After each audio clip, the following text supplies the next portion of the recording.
তাদের জন্য তো দেখেন কীভাবে সাজানো, তাদের সালাদটা খুবই সুন্দর ভালো।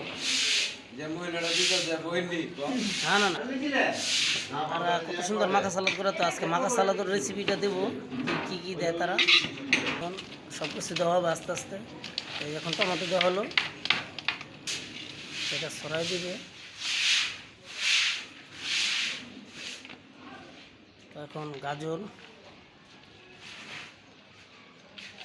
কত সুন্দর একদম ফুলছে। তো এটা ক্যাপসিকাম,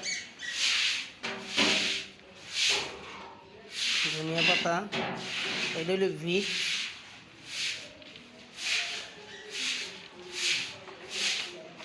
তো এখন আর একটু গাজর দিয়ে দিল।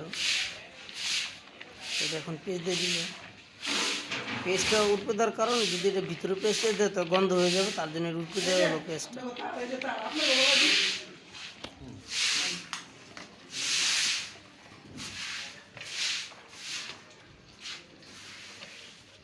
চামচ দেওয়া হচ্ছে বিট, সৌন্দর্যের জন্য কত কিছু করে।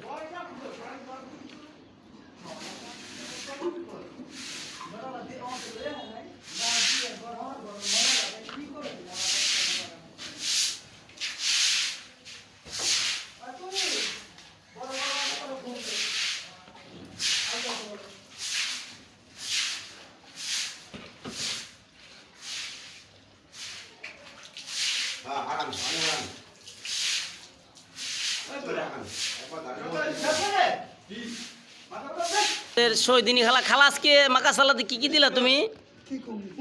শসা, টমেটো, গাজর, বিট, তারপর ক্যাপসিকাম, সালাদ পাতা, ধনিয়া পাতা, কাঁচামরিচ। তো তুমি আজকে বাবুর্চির সাথে কত তো জায়গা কম, তো এখন এটা কাজু বাদাম দেওয়া হচ্ছে না?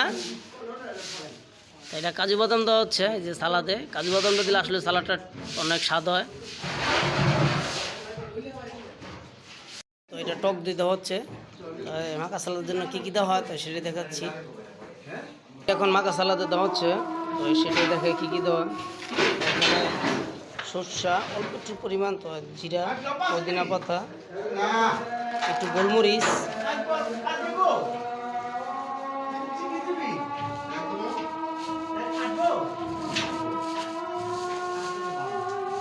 তারপরে যে বিট লবণ দেওয়া হচ্ছে সালাদে একটু স্বাদ বাড়ানোর জন্য।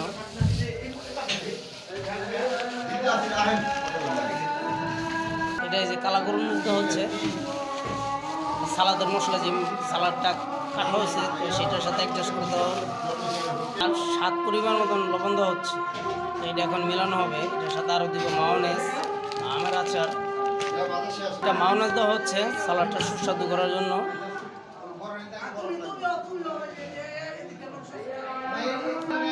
যে মায়োনেজ দেওয়া হচ্ছে সালাদের জন্য। সস দেওয়া হচ্ছে এটা স্বাদ বাড়ানোর জন্য। এই যে সস, প্রাণ সস, সালাডটা সস হবে এটা আরেকটা স্বাদের জন্য।